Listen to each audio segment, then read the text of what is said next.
नमस्कार, ये जो लाइव तस्वीरें देख रहे हैं आपको बता दें कि हाल ही में भाजपा ने 3 राज्य जीतकर खुशी का जश्न मनाया। विपक्षी विरोधी पार्टियों के हौसले पस्त कर दिए। जिस प्रकार से प्रचंड बहुमत भाजपा ने जीता। एडवोकेट साहब सिंह गुर्जर जो भाजपा के खिलाफत में हमेशा बोलते हैं, ये बात करते हैं, इनके हौसले भी पस्त हो गए होंगे। जी सभी को नमस्कार और पहले जीत की मुबारक। पर लेकिन आपने कहा हौसले पस्त हो गए। अरे हमारे हौसले पस्त होने वाले नहीं हैं। हम सच बताने के लिए आज फिर आपके सामने आ गए। और जो कल जीत पर जश्न मना रहे थे, आप भी कह रहे थे कि जीत गए। अरे तुम्हारी ऐसी कैसी जीत। मैं सच में बताना चाहता हूँ कि तुम्हारी जीत ही निकाल के तुम्हारा बहम गई। ऐसी कैसी जीत तुम्हारी कि देखकर जिसे जनता सहम गई। अरे जनता तो इस जीत को देख के सहम गई। कैसे सहमी? सहम इसलिए गई, जनता वोट नहीं देती इन लोगों को। तो जीत कैसे गए? जीत इसलिए गए, ये डर की जीत है, भय की जीत है। तो वोटें तो डाली हैं जनता ने। अरे वोटें तो डाल ली है। ये डर भय की जीत, डर की जीत, विकास के मुद्दे पर भाजपा जीती है। विकास के मुद्दे पर नहीं, विनाश के मुद्दे पर जीतती है। ये भाईचारे को खराब करके जीतती है, धर्मों को लड़ा कर जीतती है। और ये चोरी की जीत है। कहीं ना कहीं ये भाजपा के लोग, भारतीय जनता पार्टी के लोग नहीं है, बड़ी जालिम पार्टी के भारतीय चोर पार्टी के लोग हैं। इन्होंने जनता की वोट चुराने का काम किया। कुछ भी कहें, भाजपा जीत तो गई। इनका संगठन भी मजबूत है, दुनिया भर में नंबर 1 संगठन है इनका। पन्ना प्रमुख तक, नौकरों तक है, और किसी पार्टी के पास कोई संगठन नहीं है। यह संगठन मजबूत नहीं है, इनका षड्यंत्र मजबूत है। षड्यंत्र रचते हैं। आप अभी कभी देखा है कि आपका अकाउंट बैंक में खुला होता है, आप सोते रहते हो घर पर और आपके अकाउंट से पैसे निकल जाते हैं। कौन निकालता हो पैसे? आप तो नहीं निकालते। आप तो डाल के आए थे और ये कहा था कि जब तक मैं साइन ना करूं, जब तक मैं यहां से ट्रांसफर ना करूं, मेरे पैसे नहीं निकलेंगे। लेकिन मेरी बात पूरी होने दीजिए। बड़े बड़े हैकर ऐसे हैं जो विदेश में बैठे हुए आपके पैसे को गायब कर देते हैं। लेकिन तो इसीलिए ये भारतीय जनता पार्टी के लोग नहीं, भारतीय हैकर पार्टी के लोग बन गए हैं। इनके पास बड़े बड़े हैकर हैं। ये कहीं ना कहीं आपकी दी वोट को चुराकर अपने पाले में डाल रहे हैं। ये डर की जीत है, भय की जीत है और ये दंगे की जीत है। ये धर्म लड़ाने की जीत है। ये भाईचारा खराब करने के बाद आप ईवीएम पे सवाल उठा रहे हैं? मैं सब पर सवाल उठा रहा हूं। इनके षड्यंत्र पर सवाल उठा रहा हूं, इनके भ्रष्टाचारी पर सवाल उठा रहा हूं, इनके चोर बाजारी पे सवाल उठा रहा हूँ। विकास तो किया है ना भाजपा ने पूरा विनाश किया है देश का। अब देख लेंगे।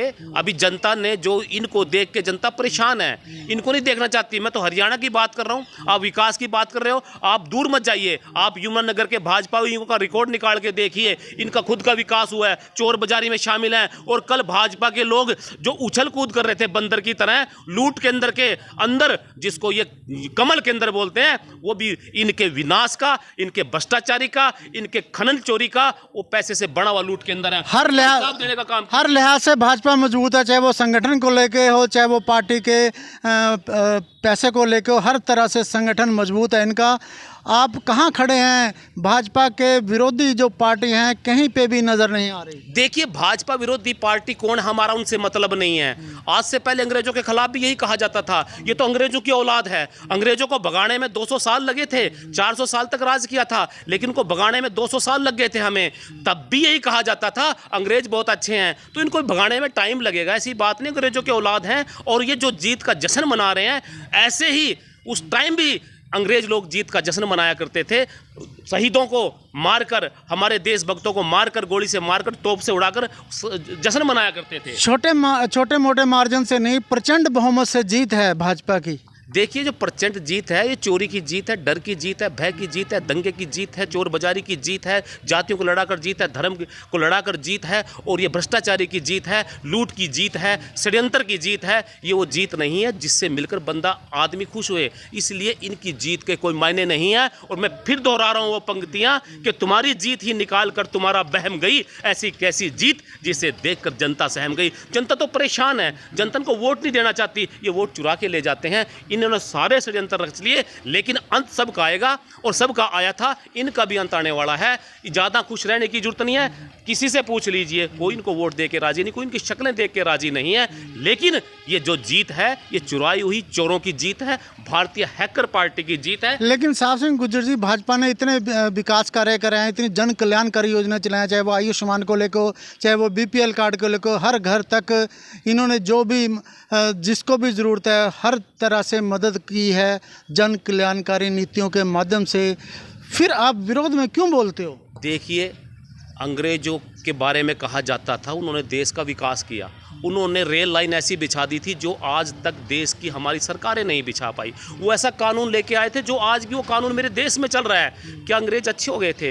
अंग्रेजों में एक ही कमी थी कि वो देश को गुलाम करना चाहते थे, इस देश के लोकतंत्र को ख़त्म करके सदा के लिए राज करना चाहते थे। तो ये लोग भी वही हैं, इनमें 2-4 गुण और फालतू हैं। ये भ्रष्टाचारी हैं, ये चोर बाजारी में शामिल है, ये देश की जनता को लूटकर, पैसे को लूटकर पूरे देश को बेचकर और बड़े बड़े लोगों को बेचना चाहती है। इसलिए जो इनका विकास नाम की कोई चीज़ नहीं है, इनका विकास हुआ तो खुद का विकास हुआ है। मैं तो कहता हूँ आप ज़्यादा दूर मत जाइए, आप यमुनानगर की बात कर लीजिए। जो लोग यहाँ के जिम्मेवार है, यहाँ का मेयर, यहाँ का विधायक, यहाँ का मंत्री और यहाँ तक का यहाँ का मुख्यमंत्री तक पूरे इसके भ्रष्टाचार का हिस्सेदारी आज भी जारी है। और इनके जीतने के बाद इस भ्रष्टाचार की बात को नहीं दबाया सकते आप, इस लूटपाट की जो इन्होंने की है इसको नहीं दबा सकते। मैं तो बार बार कहता हूँ, आपके जो लूट के अंदर बने हुए हैं, यमुना के अंदर जिसको बोलते हैं, कमल के अंदर जिसको बोलते हैं, इस लूट के अंदर का हिसाब देने का काम करें। कल बंदरों की तरह उछल कूद कर रहे थे वही भाजपा लोग, वही भारतीय जनता चोर पार्टी के लोग बताएं कि इसके लूट के अंदर का पैसा कहाँ हुआ, कहाँ से आया। एक नंबर का काम करके दिखाए ना।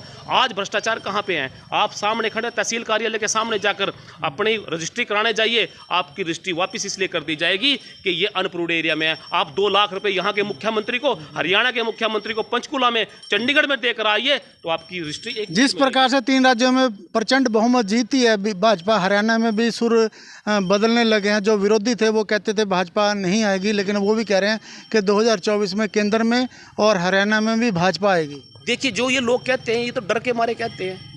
डर है इन लोगों के अंदर। कौन लोग बोलते हैं? यहाँ को उद्योगपति बोलता है। उद्योगपति या तो बोलेगा जी भाजपा आएगी, नहीं तो हाथ जोड़ के इनमें शामिल हो जाएगा। दूसरा कौन बोलेगा? व्यापारी बोलेगा, सरकारी व्यक्ति बोलेगा, नौकरी पेशा व्यक्ति बोलेगा, जिसका बिजनेस है वो बोलेगा। तो एक आम आदमी जो परेशान है वो कभी नहीं बोलेगा कि भाजपा की सरकार आएगी। वो व्यक्ति बोलता है जिसको इन्होंने डराया हुआ है। धर्म में उलझा देंगे, जो धर्म की लड़ाई लड़ेगा वो बोलेगा जी भाजपा आएगी। जो जातियों की लड़ाई में बांट देंगे तो बोलेंगे जातियों की लड़ाई में बटकर कि इस जाति की, इस भाजपा की सरकार आएगी। तो अगर सही मुद्दे की बात करें, एक आदमी, एक आम इंसान, एक भारतीय नागरिक कभी नहीं चाहता कि दंगे से कराकर, भाईचारे को खराब करके, धर्मों को लड़ाकर इस देश में राजनीति की जा रही है। तो वो लोग हैं जिन्होंने जवानों की लाशों पर वोट मांगी थी, वही तो वो लोग हैं जिन्होंने किसानों को कुचलकर वोट मांगने का काम किया। इसलिए मैं ये कहूँगा ये भारतीय चोर पार्टी के लोग हैं। और यदि चोर जीत भी जाए, चोर बाजारी में ही रहेगा, बड़ा चोर बनेगा, ईमानदार कभी भी नहीं बन सकता। आप कौन सी पार्टी के हो? मैं तो हमेशा जनहित की बात करता हूं, पार्टी चाहे कोई भी हो। अगर आज भारतीय जनता पार्टी सत्ता में है और दबाने का काम करेगी, धर्मों को बांटने का काम करेगी, जातियों को बांटने का काम करेगी, इनके खिलाफ रहेंगे। यदि इनकी जगह दूसरी सरकार भी आएगी, यदि वो भी इसी कानून को इसी काम पर करेगी, इसी बात पर चलेगी, हम उनकी खिलाफत करेंगे। इसलिए हम डरते नहीं। भाजपा के अच्छे काम तो गिना दो। भाजपा का अच्छा काम तो बहुत अच्छा काम है। पहले कहा करते थे अच्छे दिन आएंगे, बड़े अच्छे दिन आए, ये अच्छा काम है। अच्छे दिन किसके? जनता के नहीं, इनके अच्छे दिन आ गए। ये एक भाजपा का अच्छा काम है। और भाजपा ने कहा था कि स्वच्छ भारत अभियान चलाऊंगा, सफाई कर दूंगा। पूरे देश की रोजगार की सफाई कर दी इन्होंने, देश के खजाने की सफाई कर दी। स्वच्छ भारत ऐसा अभियान चलाया कि यहाँ कुछ भी नहीं छोड़ा। लेकिन ये तो आप कह रहे हैं, लेकिन आम जनता ने तो वोट दी है ना। आम जनता ने किसने वोट दी? मैं यही तो कहता हूँ, आप पूछ लीजिए किसी से जाकर। वो लोग तो हैरान हैं कि हमने इनको वोट भी नहीं दी। आप अकाउंट में पेमेंट डाल के सो जाते हैं शाम को। आप एक बात कीजिए, आप यहाँ से कोई भी स्विच, कोई भी बटन ऑन कीजिए, वो कहीं कुछ भी कर सकते हो। इसलिए भारतीय हैकर पार्टी के लोग हैं, इन्होंने पूरे सिस्टम को हैक किया हुआ है। और ये बड़ा छोटी बात है, बड़ी बात नहीं है। आपका पहला इसका मतलब समझिए, पहले कहा जाता था इन्होंने छेड़खानी कर दी। अब ईवीएम से छेड़खानी की जरूरत नहीं है, अब तो सेटिंग है। पिछले 2014 में गायब कई लाख तो और पार्टियां क्या कर रही हैं, क्या देख रही हैं और क्या दिखा रही हैं? और अन्य पार्टियां जो विरोधी पार्टियां वो क्या कर रहे हैं? सिर्फ आप ही बोलते हो और तो कोई बोलता नहीं। देखिए, उस टाइम भी अंग्रेजों के खिलाफ कुछ लोग ही बोला करते थे, बाकी डर के मारे अपने काम की वजह से घर में बैठ गए थे। क्रांतिकारी बोलने वाले कम ही होते हैं, इसलिए हम तो क्रांतिकारी हैं। और ये जो भारतीय जनता पार्टी के लोग हैं ये अच्छे नहीं हो सकते। ये जो आज देशभक्त बने, नकली देशभक्त हैं। आज देशभक्ति की बात करते हैं। अरे भाई, जब देशभक्ति की, भारत माता की जय बोलने की बात थी, तब आप अंग्रेजों की जय बोला करते थे।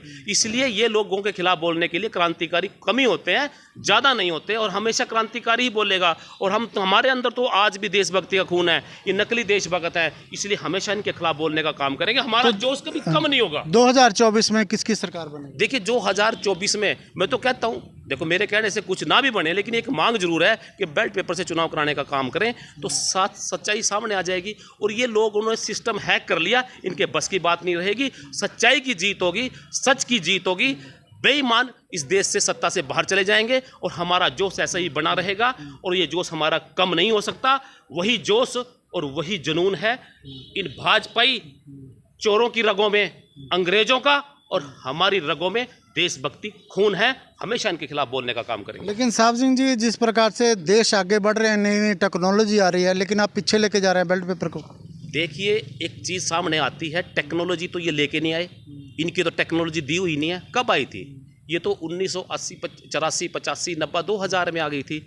लेकिन वो टेक्निक की बात करते हैं, ये कुछ भी नहीं लेके हैं। और रही बात बैलेट पेपर से चुनाव कराने के लिए, तो हम नहीं कहते कई बार कि आप इस पाश्चात्य जो सभ्यता उसकी तरफ मत जाइए, आप अपने संस्कारों को मत भूलिए, आप पिताजी को राम राम कीजिए, उसको पैर छूने का काम करें। क्या ये पीछे जाने का काम करते हैं हम? इसका मतलब ये है कि हमने अपनी चीज़ को नहीं बोलना चाहिए। और जहाँ जिस चीज़ का डाउट है, जहाँ जो चीज़ चोरी हो सकती है, अब आप बताइए, आप ये कहते हैं ये ईमानदारों की सरकार है, अपनी सेफ्टी के लिए कुछ तो करोगे आप। इसीलिए हमें पूरी बात, अगर बैलेट पेपर से चुनाव कौन देश नहीं करा रहा है आज? जो विकसित देश हो चुके हैं, जापान, अमेरिका वगैरह में बैलेट पेपर की बात हो चुकी, क्योंकि इससे कहीं ना कहीं भारत के अंदर हैकिंग, आपके अकाउंट से पैसा निकल रहा है, तो आपकी वोट भी निकल सकती है। इसलिए बैलेट पेपर से चुनाव कराने का मतलब पीछे जाने की बात नहीं होती। लेकिन दूसरी विरोधी पार्टी क्यों नहीं उठा रही है मुद्दा? विरोधी पार्टी उठाती हैं तो ये इनके बस की बात नहीं है ना। विरोधी पार्टी क्या करेगी? मुद्दा उठाती हैं लेकिन कोई सुनता नहीं। सुनवाई तो कहाँ पर है? आज सुनवाई तो सत्ता में बैठे लोग ही करेंगे इस बार। आपके हिसाब से भाजपा तो कभी जाने वाली नहीं है? नहीं, वैसे तो जाने वाली नहीं थी, लेकिन जो अहंकारी लोग होते हैं, जो तानाशाही होते हैं, उनका अंत होता है। चुनाव तब हुआ है, इससे पहले कितने लोग थे जब चुनाव नहीं हुआ करते थे, जब लोकतंत्र नहीं था, उन लोगों का अंत नहीं हुआ, उन तानाशाहियों का अंत नहीं हुआ, उन आतंकवादियों का अंत नहीं हुआ, उन हिटलर जो तानाशाही बने हुए थे उनका अंत हुआ है। सद्दाम जैसे लोग गए, रावण जैसे लोग गए, रहा ना रावण, रहा ना कंस, रहा ना सद्दाम, गया गद्दाफी है। इनकी क्या औकात? इनके लिए तो एक बैलेट पेपर ही काफ़ी है। बैलेट पेपर से चुनाव करा दो, इनका अंत हो जाएगा। लेकिन साहब सिंह जी, ये तो आप मानते हो कि किसी पार्टी के पास संगठन इतना मजबूत नहीं है जिस प्रकार से भाजपा का, ये तो मानते हो ना? भाई ये षड्यंत्र के माहिर हैं। भारतीय माहिर पार्टी है, भारतीय षड्यंत्र पार्टी है, भारतीय चोर पार्टी है, बड़ी जालिम पार्टी है, बड़ी झूठी पार्टी है, भाईचारा जलाओ पार्टी है, भारत जलाओ पार्टी है। ये षड्यंत्र के माहिर हैं। ये किसी को इमोशनल करके, उनको पता है कि इससे ये वोट लेनी है। जवानों की मौत हुई, जवानों की शहादत हुई थी 42 जवानों की, उसके ऊपर इन्होंने वोट मांगी है। इन्होंने षड्यंत्र रचते हैं ये, इसलिए ये आपका माइंड वॉश कैसे किया जाए ताकि ये भाजपा को आप माने? आप भाजपा के विरोध में हमेशा बोलते हैं। मैं कह रहा हूँ, अगर मेरा माइंड वॉश करना चाहते हैं यहाँ का मुख्यमंत्री और यहाँ का प्रधानमंत्री, इन भाजपा के नेताओं का नार्को टेस्ट करा दो, मैं मान जाऊंगा। सच का सच, दूध का दूध और पानी का पानी हो जाएगा। ये भारतीय चोर पार्टी के लोग कल नौटंकी ड्रामेबाजी कर रहे थे, इनके पास कितना पैसा है, इनका नार्को टेस्ट करा दो। ये पहले कहाँ थे और आज कहाँ है, सच सामने आ जाएगा। नार्को टेस्ट की इनकी मांग करता हूं, इनका नार्को टेस्ट होना चाहिए, सब कुछ पता लग जाएगा। आप कुछ भी बोलते हो, लेकिन जीत तो जीत है। वो तो जीत गई, भाजपा तो जीत गई 3 राज्यों में। देखो इनकी जीत सबको पता कैसी जीत है, लेकिन मेरे बोलने से ये मेरी इनकी जीत मुझे रोक नहीं सकती। हम हमेशा बोलते रहेंगे। और हमने पहले भी कहा था कि डरे नहीं मुगलों से, डरे नहीं मुगलों से, डरे नहीं गौरों से, क्या डरेंगे भाजपाई चोरों से? अरे मंडी तो छोड़िए, हम बोलेंगे हर गली और चौराहों से। इन चोरों के खिलाफ हर गली और चौराहों से बोलने का काम करेंगे, और यही कहेंगे कि ये जीत पे खुश होने की जरूरत नहीं है। इसलिए जीत तब मानिए जब बैलेट पेपर से चुनाव होने का काम। चलिए दोस्तों, ये थे एडवोकेट साहब सिंह गुज्जर, भारतीय किसान यूनियन टिकैत गुट के प्रवक्ता, जिन्होंने भाजपा के विरोध में काफ़ी कुछ बोला। क्या सच्चाई है क्या नहीं, ये तो आप खुद ही अंदाज़ा लगा सकते हैं कि आने वाला चुनाव भाजपा का होगा या कोई और पार्टी आएगी। जय हिंद, जय भारत। मिलेंगे किसी और लाइव के साथ, तब तक के लिए दीजिए इजाज़त। जय हिंद, जय भारत। बहुत लोग जुड़ गए थे, 45 लोग जुड़ गए थे। अच्छा जी, ये जो